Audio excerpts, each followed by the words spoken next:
जय हिंद दोस्तों। आज का वीडियो लोक शिक्षण संचालनालय मध्य प्रदेश भोपाल के द्वारा संचालित बेसलाइन टेस्ट 2021 और वैसे हमने लिए है भौतिक विज्ञान, जिसमें हम आपको केवल प्रश्न के आंसर बताने वाले हैं। आपके सामने प्रश्न पत्र होगा तो आप उससे मिलान कर लेंगे आपने कितने सही क्वेश्चन आंसर किए हैं। तो सबसे पहले क्वेश्चन का जो आंसर है वह हो जाएगा बी नंबर। फिर प्रश्न क्रमांक 2, लेंस की जो क्षमता है 0.5 डायप्टर है, इसकी फोकस दूरी कितनी होगी? तो इसका सही आंसर हो जाएगा -200 सेंटीमीटर। फिर आता प्रश्न क्रमांक 3। प्रश्न क्रमांक 3 में बताया गया निम्न में से किस पदार्थ का लेंस बनाना संभव नहीं है? तो इसका सही आंसर हो जाएगा प्रश्न क्रमांक 3 का डी, सिलिकॉन का लेंस बनाना संभव नहीं है। फिर आता प्रश्न क्रमांक 4।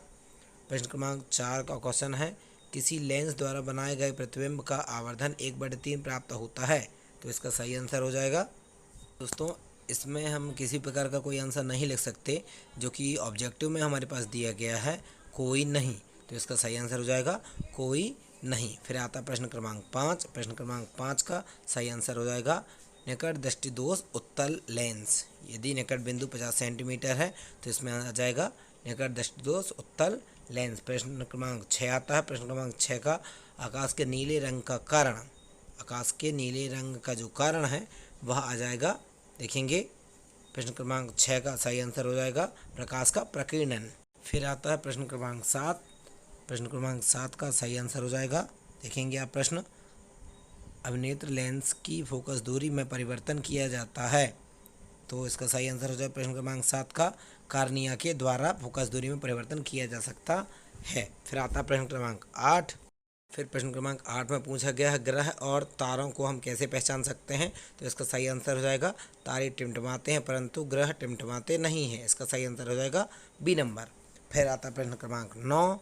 वह युक्ति जो किसी चालक के सिरों पर विभवांतर बनाए रखती है उसे बोला जाता है विद्युत सेल। फिर आता प्रश्न क्रमांक 10। प्रश्न क्रमांक 10 में किसी तार को खींचकर 3 गुना लंबा कर दिया जाता है, इसका प्रतिरोध प्रारंभ की तुलना में कितना हो जाएगा?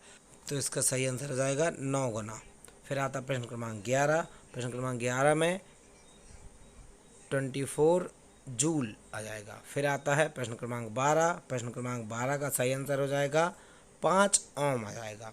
फिर आता है प्रश्न क्रमांक 13। प्रश्न क्रमांक 13 का सही आंसर हो जाएगा विद्युत मोटर।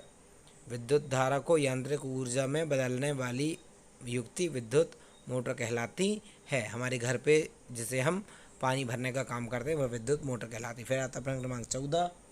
प्रश्न क्रमांक 14 में इसका सही आंसर हो जाएगा डी नंबर, ऊपरी मुखी दिया गया है। फिर आता प्रश्न क्रमांक 15।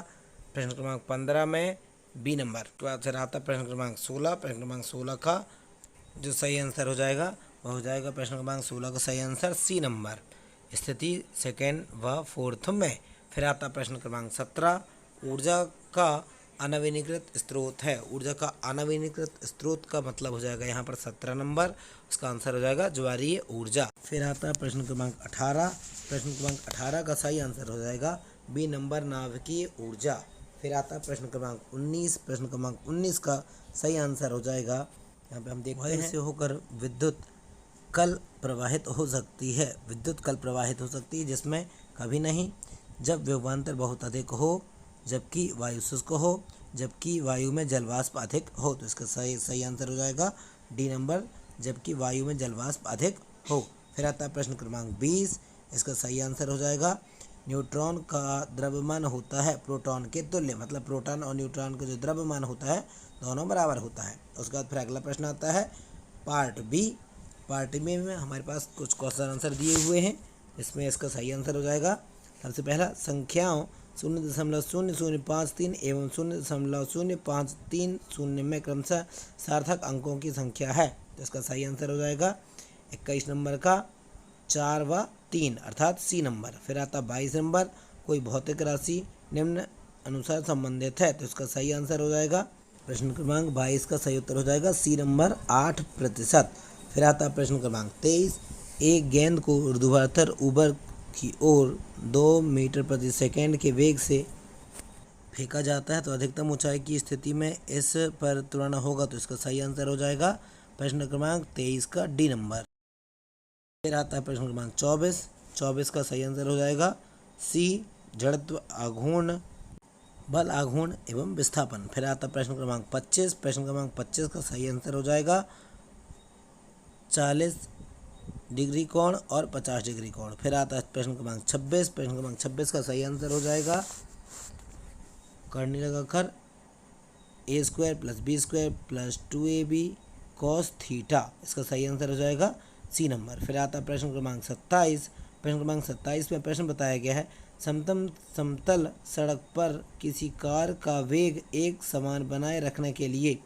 इसका सही आंसर हो जाएगा नेट बल शून्य होना चाहिए, अर्थात जो भी कुल बल है वह बल शून्य होना चाहिए। फिर आता प्रश्न क्रमांक 28। बाह्य बल की उपस्थिति में किसी निकाय का संवेग क्या होता है। यहाँ पे बताया गया है नियत रहता है। फिर दूसरा ऑब्जेक्टिव आता है बल की दिशा में कम हो जाता है। फिर अगला ऑब्जेक्टिव आता है बल की दिशा में बढ़ जाता है। फिर चौथा आता है उपरोक्त में से कोई नहीं। तो इसका सही आंसर हो जाएगा उपरोक्त में से कोई नहीं। उपस्थिति में निकाय का जो वेग रहता है वह संवेग, कोई अंतर नहीं आता। फिर आता है प्रश्न क्रमांक 29। प्रश्न क्रमांक 29 में तनाव देखना है हमें, जो धागे का जो तनाव है वह ज्ञात करके बताना है। तो आप इसे हल कर लेंगे। इसका सही आंसर है ए नंबर 1 न्यूटन, है ना। फिर आगे बताया गया है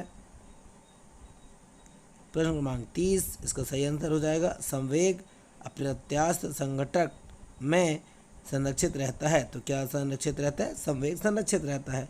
फिर आता है 31 नंबर, जब कोई संरक्षी बल किसी वस्तु पर धनात्मक करता है तो उसकी स्थिति ऊर्जा। 31 नंबर का सही आंसर हो जाएगा सी नंबर, बढ़ती है। जो स्थिति ऊर्जा क्या हो जाती है?